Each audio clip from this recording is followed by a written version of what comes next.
What if the reason you feel exhausted, overlooked, or quietly resentful isn't your job or your relationships or even your life? What if it's simply this? You were never given the language to say no without feeling like you'd done something wrong.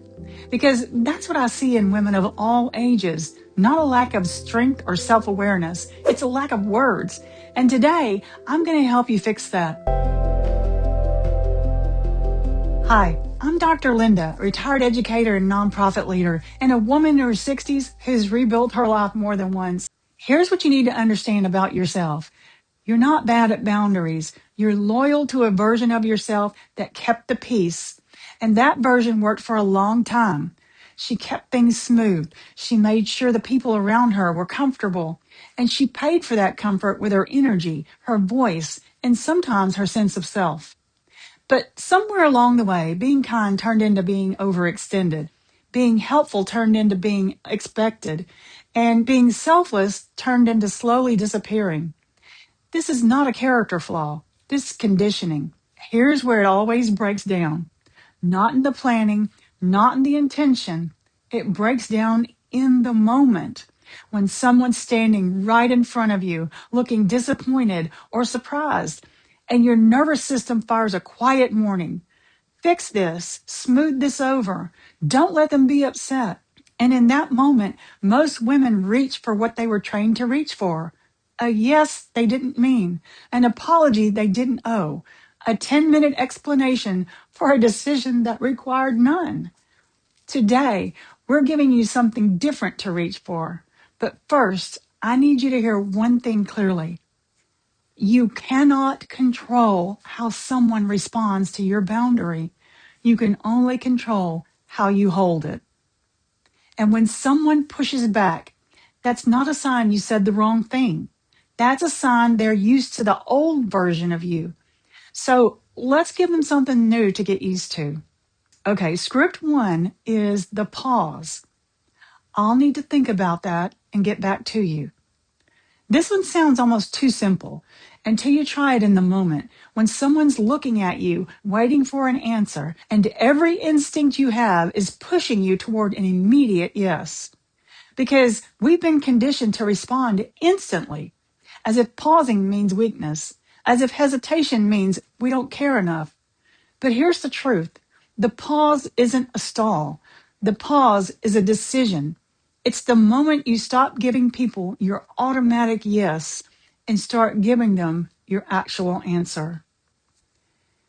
For example, at work, can you take on this additional project? I'll need to think about that and get back to you. We need an answer today. I understand. I'll follow up before the end of the day.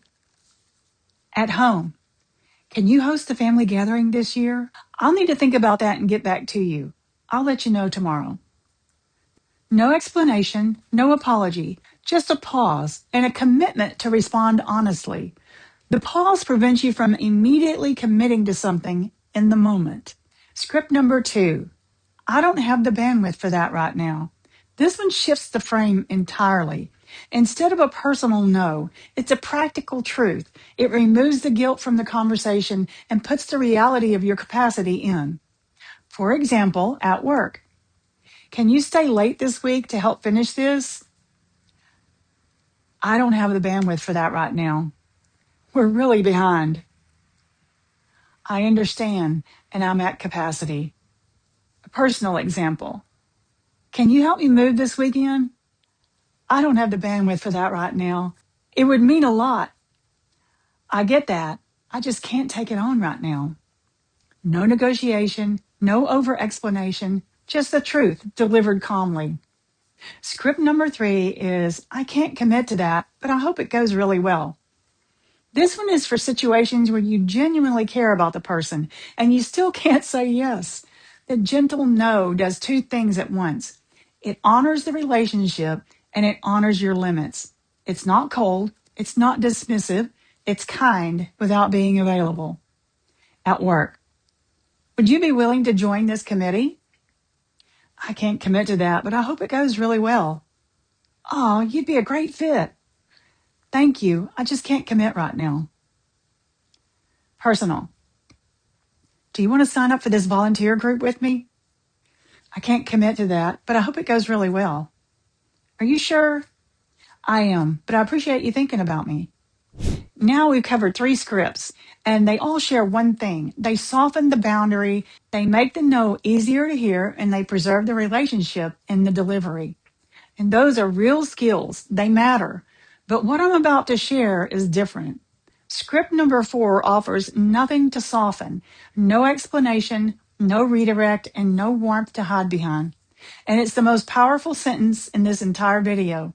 If you've been quietly rehearsing these phrases already, thinking about specific conversation where you need them, you're exactly where I want you to be. Because script number 4, it stops the negotiation entirely. And the reason most women don't use it isn't because they don't understand it. It's because it requires the one thing that's hardest to give yourself: certainty. Script number 4 is the clean boundary. I'm not available for that. That's it. 5 words. And I want you to notice what's not in those 5 words. There's no explanation, no apology, no alternative offered, and no window left open. Just a clear, calm statement of fact. I'm not available for that. Now, your nervous system may have just tensed up slightly just reading that because it sounds blunt and maybe even cold, and you may be thinking, oh, I could never say that. But hear me out. It's not cold, it's clean. And clean is actually an act of kindness because it removes the confusion. It doesn't leave anyone searching for a loophole. It doesn't invite negotiation. It simply closes the door. For example, at work, can you cover for me every Friday afternoon? I'm not available for that. Not even occasionally? No, I'm not available for that. Can you watch the kids every weekend? I'm not available for that. Just some weekends? No, I'm not available for that. The repetition is intentional. When someone pushes back, every instinct you have says, explain yourself, justify, make them understand, just give in. But when you hold a clean boundary, you don't owe them reasoning. You owe them the truth. And the truth has already been said. Script number 5 is the redirect. That doesn't work for me, but here's what I can do. This one is for the situations where you want to help, just not in the way that's being asked. It's honest and collaborative, and it keeps the relationship intact without sacrificing your limits. At work, can you have this full report done by tomorrow? That doesn't work for me, but I can have the first section done by tomorrow. We need all of it. What I can offer you is the first section by tomorrow. Can you come early and help set everything up? That doesn't work for me, but I can help when I arrive. We really need extra help. I understand, and I can help once I get there. One important note, the redirect is not a compromise of your boundary. It's a contribution within it, and that distinction matters. Script number 6 is the reinforcement. I've already made my decision. This script exists for one purpose: to close the loop when someone keeps pushing. Because some people, when they hear a no, will try again and again. Not necessarily with bad intent, but out of their own discomfort with disappointment. And maybe because they're used to you always accommodating. At work, can you reconsider taking this on? I've already made my decision. It would really help the team. I understand. I've already made my decision. Personal. Come on, just say yes this time. I've already made my decision. Why are you being so firm? I've already made my decision. No escalation, no frustration, just the same sentence repeated as many times as needed, because the reinforcement isn't an argument, it's a fact.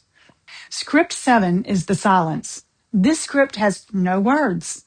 When someone makes a request or crosses a line, sometimes the most powerful thing you can do is pause, not anxiously, not apologetically, with complete intentional calm, and then respond without rushing, without filling the silence, and without explaining yourself before they've even pushed back. At work, Can you handle this by the end of the day? No, I can't. Personal. You're not going to help with this? Not this time.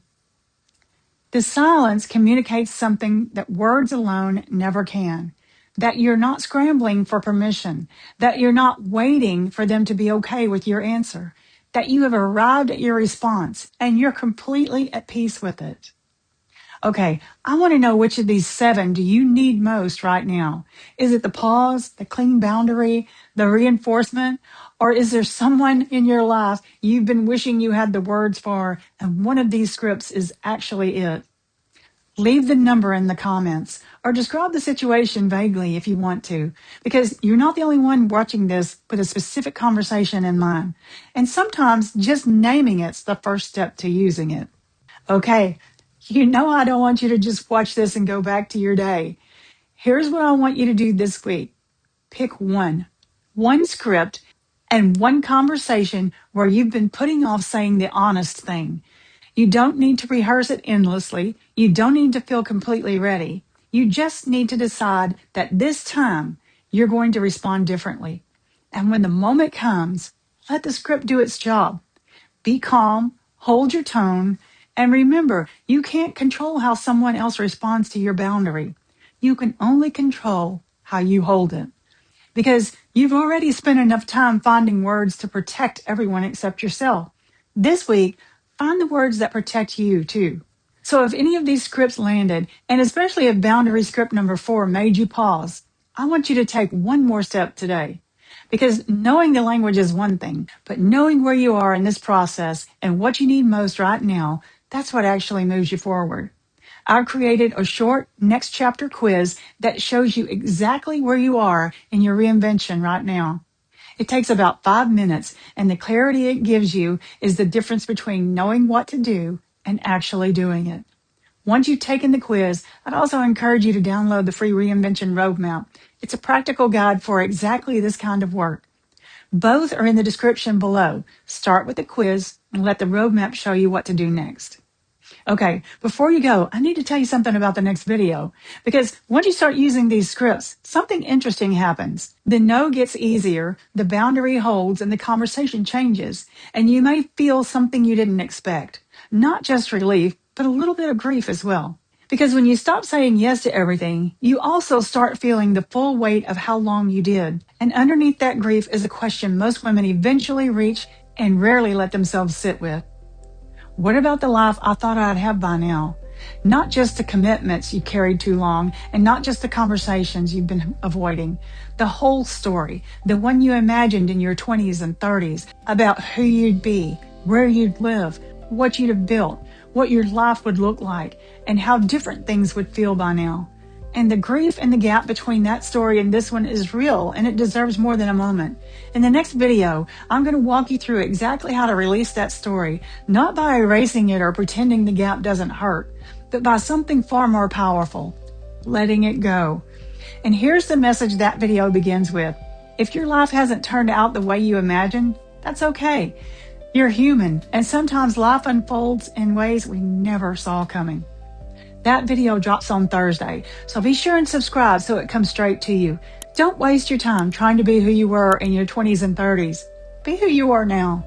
I'm Dr. Linda, and I'll see you in the next video.